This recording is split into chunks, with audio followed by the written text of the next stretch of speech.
How's it everyone? This is Lolcohol with an update to the Kinetic Fusillade Oshabi build, and as expected, it has been performing incredibly well.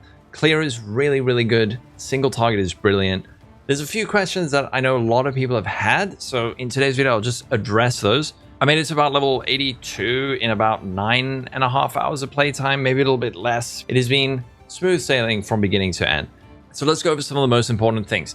First thing, in the PoB, in the notes section, I've added a whole lot of useful notes. How to make Kinetic Fusillade function properly. I've got some notes on respecking and how to do it properly and not do it too early and then struggle. Also, gem locations for the swap, how much gold you're going to need to respec. And then another thing is the leveling. After getting to the Kinetic Fusillade swap tree, a lot of people said there's a big jump from the level 32 tree to the 67. I put in over here which order to take the different wheels. So you can see, okay, take this wheel, then that wheel, then that wheel. That'll help. There's also some crafting guides that you can check out that can help you figure out how to craft some of these items that we need, and a little bit of extra info. Let's just look at the build. So the first thing I want to cover is to do with damage. For this build and many attack-based builds, crafting on flat added damage to attacks is going to be very impactful for your damage. What you want to do is bench on flat fire damage firstly onto your rings, and then your amulet, and then your gloves, and then your wand. The reason for this is you're much less likely to replace your rings or your amulet than you are your wand. The next thing is our wand. We're looking for flat elemental damage. So adds lightning damage, cold damage, fire damage, those sorts of things, and then also percent increased spell damage. If you're using a kinetic wand, you won't be able to roll percent increased spell damage, but you can get it from a screaming essence or any of these essences of woe to get that spell damage.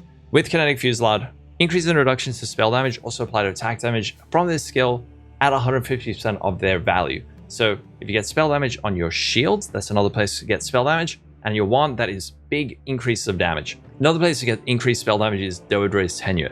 These are 100% increased spell damage, so 150% increased attack damage for us, and there is no drawback. Reduced cast speed doesn't affect us. It's an attack-based build.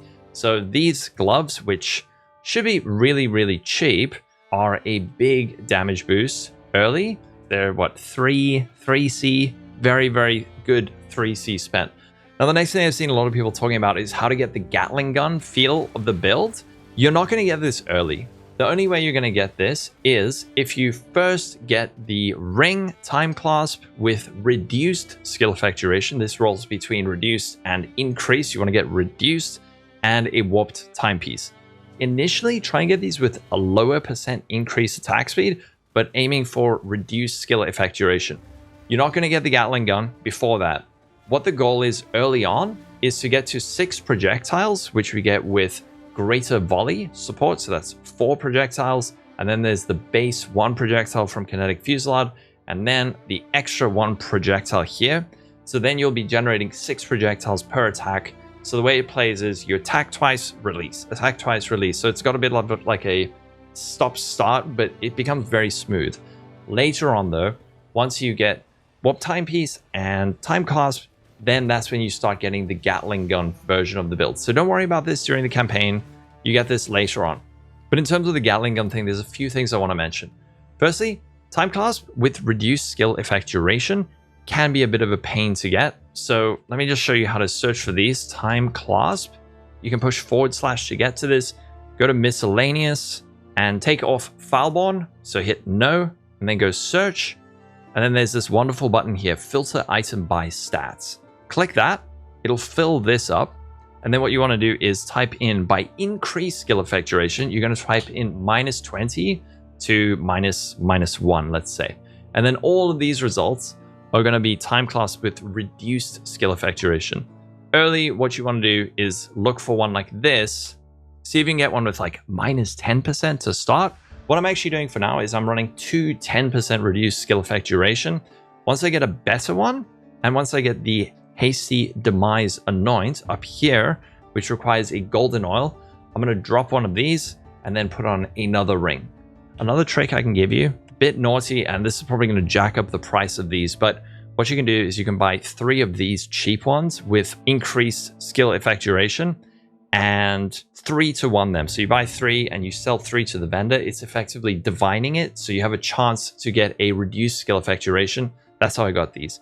So I bought a whole lot for like 1C, sold them, and I eventually got these for like, I don't know, I probably spent like 10C on these total. As for the warp timepiece, these are actually a fair bit cheaper. Now, other sources of less duration support. 2 gems that we need to prioritize getting quality on. Kinetic Fusillade, the quality on this is big for damage. More importantly, I would actually say this is almost more important if you want to get the Gattling gun feel early, is getting quality on less duration. So these 2 gems, prioritize getting quality on. You can even run lab if you want to get increased quality. Otherwise, level up your less duration to level 20 and then sell it with 1 GCP. You'll get back a level 1 less duration with 20% quality. But this is very big for less duration.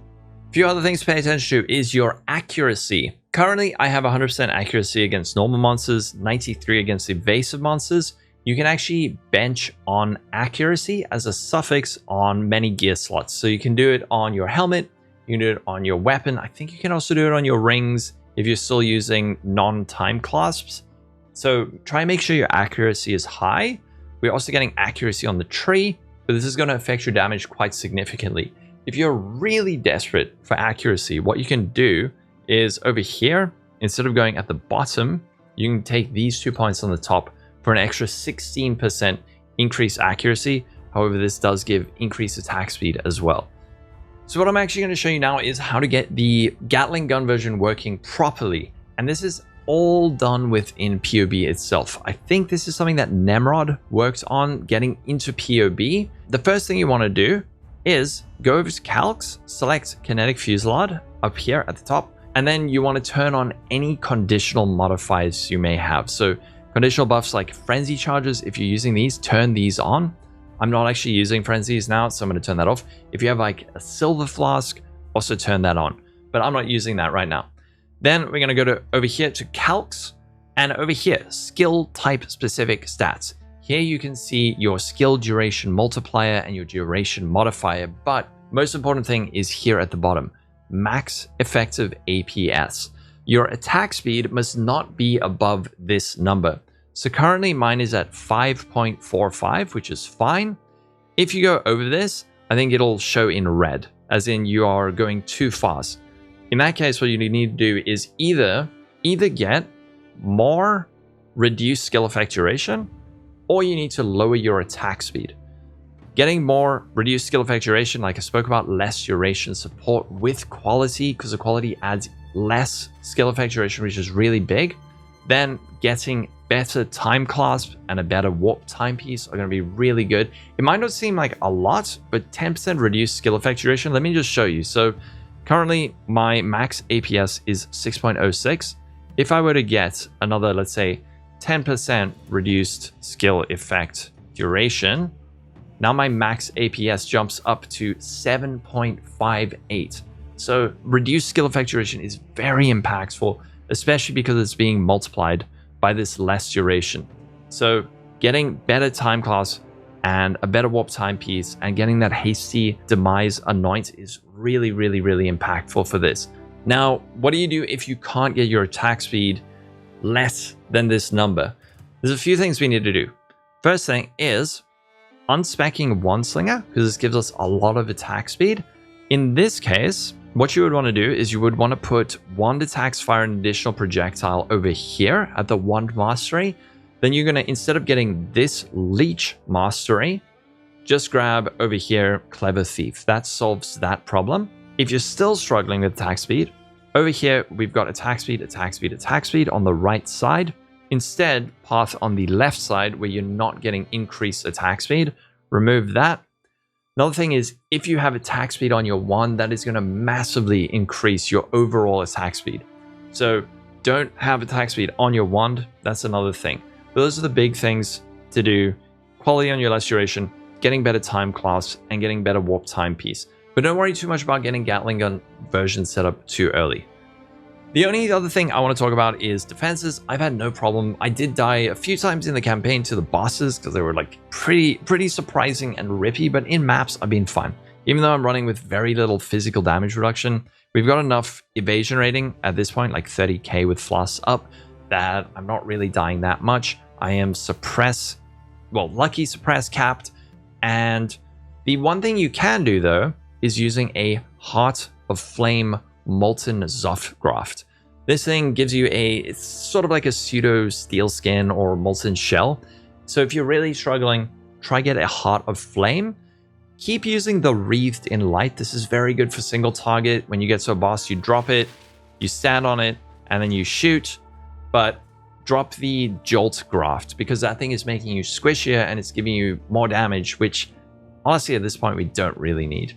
Heart of Flame Zoftgraft, really, really, really good. The other thing that I want to talk about, important for damage, is Trinity and making sure your Trinity is balanced. The way you get this working is you want to have at least 2 elemental damage types that alternate as the hardest hits. So some hits you want to have lightning damage hit harder, other ones you want to have fire or cold hit harder. You don't need all 3, you just need 2. The thing that's nice about lightning damage is that it has a very low minimum and a very high maximum. What you want to have is a second elemental damage type that slots in between the minimum and the maximum of your lightning. So over here, I've got 182 to 3,200 lightning damage. So fairly often that lightning is going to be high rolling and then hitting hardest, and that will generate resonance for cold and fire. And then in between that, I've got my fire damage, which will, whenever the lightning low rolls, the fire will hit harder than that.